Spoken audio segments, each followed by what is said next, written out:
So you see, Doctor, I finally decided to listen to her and come to you. Very remarkable story. My daughter said to go and see you. She'd heard of your request for witnesses on the video. Your daughter? Yes, Janet. She's just 14, but she really does run the show at our house at the time. Janet? Yes. Why do you ask me like that? I am afraid your daughter, Janet, passed on some time ago. Certainly not she who told you to come. No, Janet. No. It has happened again. I am afraid so, yes. Thank God she was at least once real. Yes, she did exist. So often I am convinced in the truth of something that never existed, you see. Yes, I understand. You do not understand what it's like to see a woman, a perfect stranger, insist that she's your wife. No, that is true. I say no. No. You have red hair, long, flowing. My wife's smaller, younger, wears her hair in a bob, not you. Certainly two young women. Two young women walk in And call you their father? Yes. Daddy, Daddy! They cry like it has happened to me again. Like I've been lost away somewhere and forgotten them. Oh. So you readjust? Yes. I make a conscious effort. That's my wife. That's my wife. And that works, does it? Briefly. God, I never know what to expect. Today. Today I dressed to see you and... Oh, please, try to continue. Doctor. The terror. You don't understand. I am beginning to. Today, I dressed to see you. And it wasn't me in the mirror. It wasn't you? No. I'm no middle-aged man with a moustache and a mortgage. I'm younger, barely 20. I have a motorbike.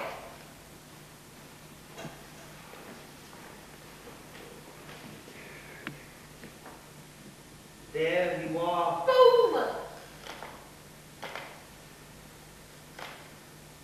I know you're right. Believe me, I've become convinced that it's my perspective that's at fault. Yes. There is no doubt that you are you. This younger you that you just mentioned never existed.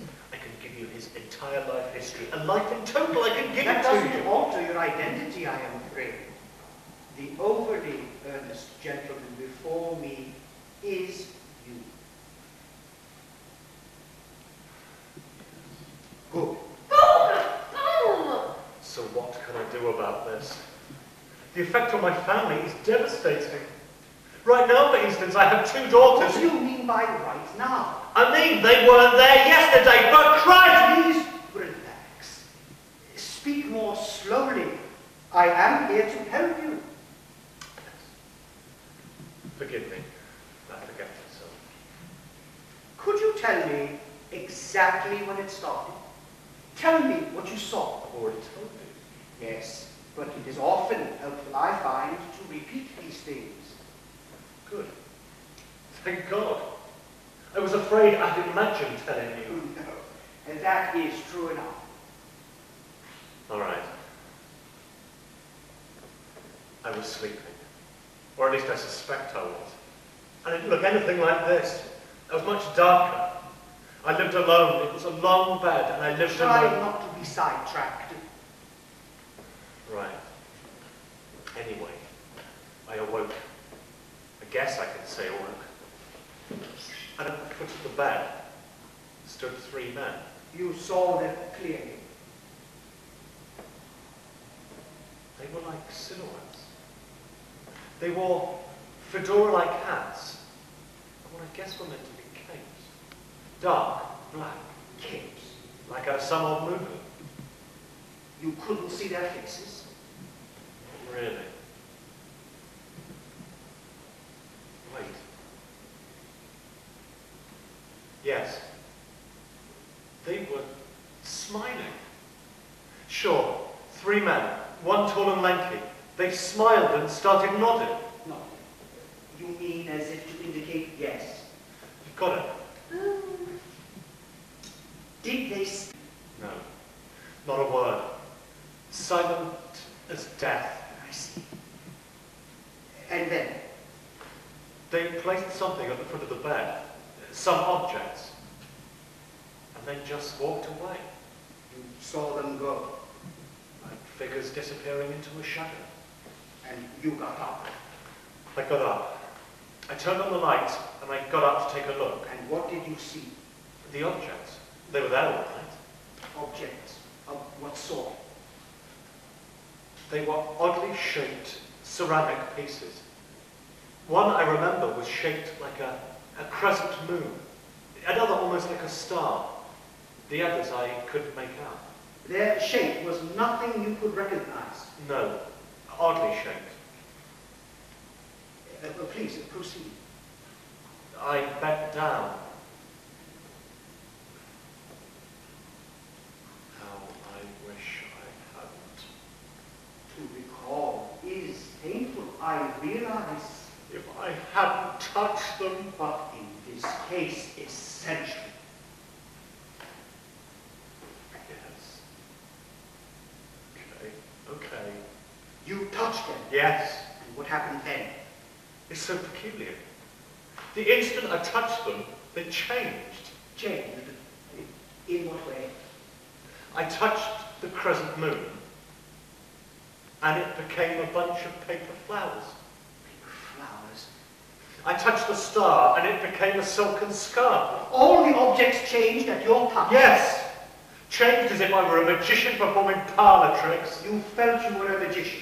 They became like cheap magic store trinkets. Where are they now? In my bedroom. No. No. My team assures me there are no such items in your bedroom. Not the bedroom I'm in now, the bedroom when I was a You bachelor. have been married for nearly 20 years. I am afraid this bachelor bedroom exists only in your imagination. Then why is the memory of it so real? I am not certain. What happened after the change to the objects? I was stunned, as you can imagine. I was spooked. It's the only word for it. You were in shock. Damn right! I went to the sink. I threw cold water in my face. You splashed your face with water. I thought it would clear my head. Yes. But when I looked in the mirror, it wasn't me! Not you. No! I ran out the door. There, a teenage boy. Dad, I'm sorry, I'm late. The car's acting up again. That's what he's saying. Dad, it won't happen again. Do you get so upset? He said this to you. Yes! I'm not married. I have no son. I live alone. I live alone. He's trying to remain calm. I've been 100 different people since that night. Since those men. Help me, doctor. Cure me. I can't stand this. I am not mad.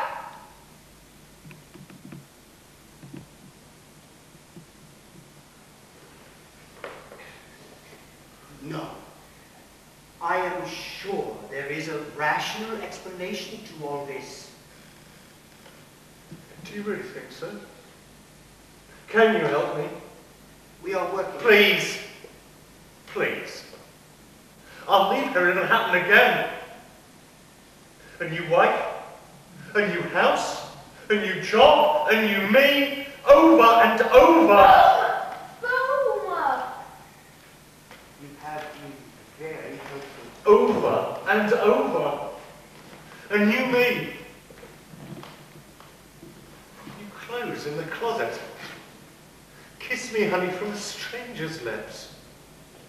over and over. We'll be in touch. I can't go. You won't remember me. Me, I can't go. Please! I must make my report!